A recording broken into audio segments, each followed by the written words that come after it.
Hello दोस्तों, स्वागत है मेरे यूट्यूब चैनल में। जब से 60,244 भर्ती की री एग्जाम डेट आई है, तब से कमेंट बॉक्स में सबसे ज़्यादा सवाल ये पूछा जा रहा है कि हमारा सेफ स्कोर क्या रहेगा, कितनी कट ऑफ जा सकती है, कहाँ तक हम नंबर लाएंगे कि हमारा सेफ स्कोर रहे।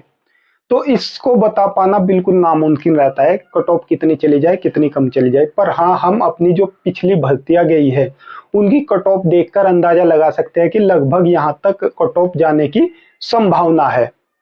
तो हम आज उन्हीं विषयों पर बात करेंगे कि दो जो इससे पहले दो भर्तियां गई थी, 41,520 की कट ऑफ कितनी रही थी, और जो उसके बाद में 49,568 पदों की भर्ती आई थी, उसकी कट ऑफ कितनी गई थी।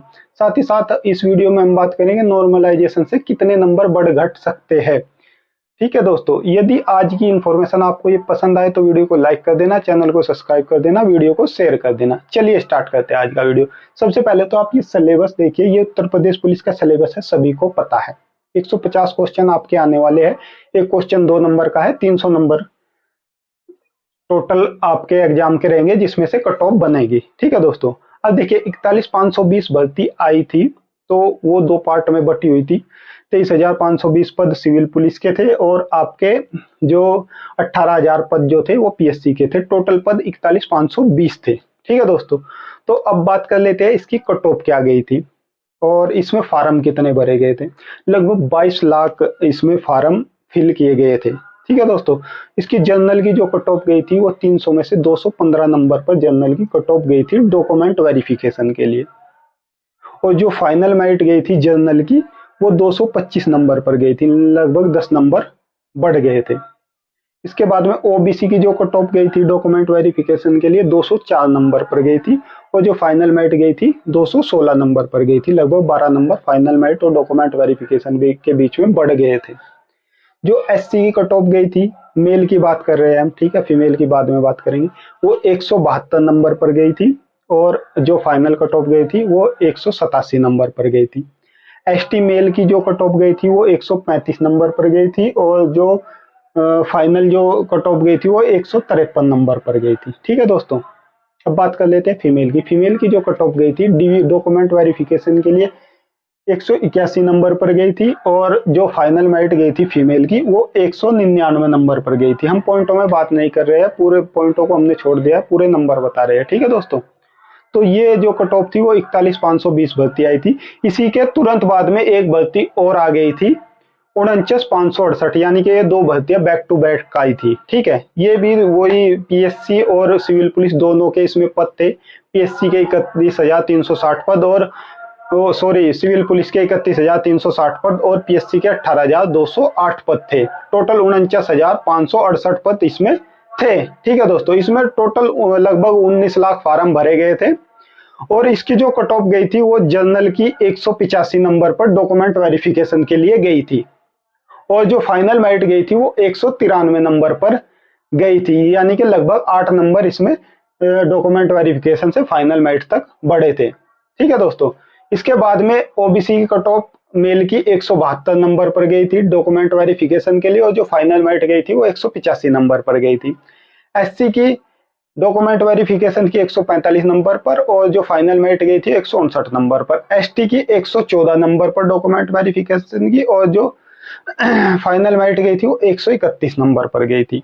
इसकी मेरिट थोड़ी डाउन गई थी क्योंकि दोनों भर्तियां बैक टू बैक आई थी।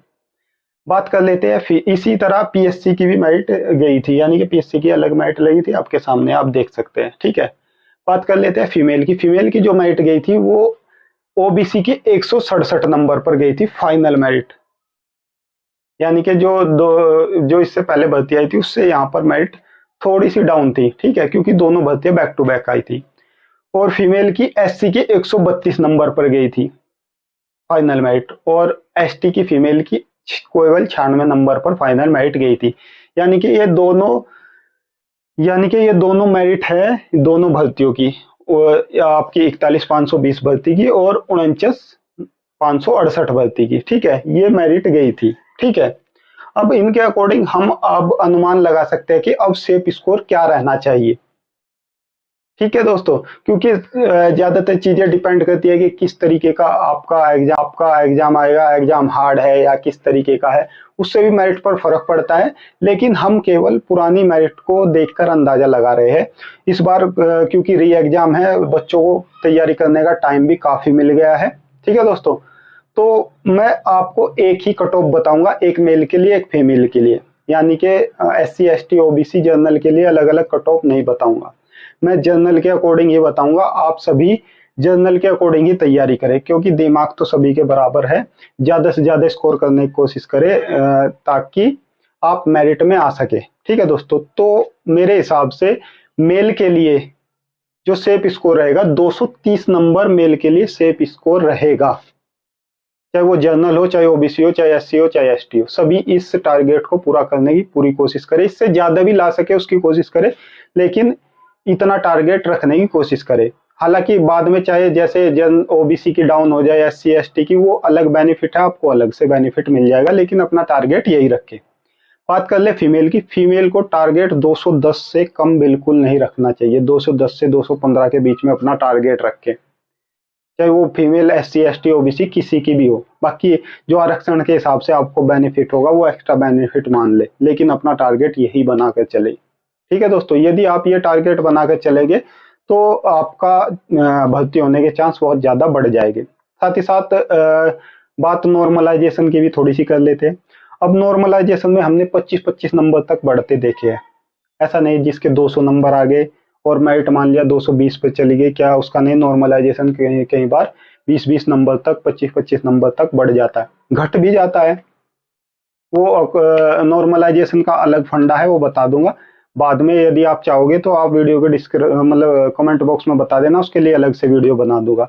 लेकिन नॉर्मलाइजेशन भी नंबर बढ़ते घटते हैं, तो आप घबराए नहीं, अपनी तैयारी में जुट जाइए। जो टारगेट मैंने बताया है इस टारगेट को सेट कर ले। यदि आप इस टारगेट को अपने मॉक टेस्ट वगैरह में इसके आसपास भी पहुंच रहे हैं तो दिक्कत नहीं है। मान लिया आप क्योंकि मॉक टेस्ट वगैरह का जो लेवल होता है, वो जो एग्जाम का लेवल है, दोनों अलग अलग होते हैं। ठीक है, या मान लिया आप मॉक टेस्ट में 220 215 तक पहुंच रहे हैं, तो भी आप एग्जाम में 230 तक आराम से पहुंच जाओगे। ठीक है दोस्तों, तो यदि आपको ये इन्फॉर्मेशन पसंद आई हो तो वीडियो को लाइक कर देना, चैनल को सब्सक्राइब कर देना। यदि आपको किसी विषय पर वीडियो चाहिए तो आप कमेंट बॉक्स में बता सकते हैं, मैं उस विषय में आपके लिए वीडियो बना दूंगा। जय हिंद दोस्तों।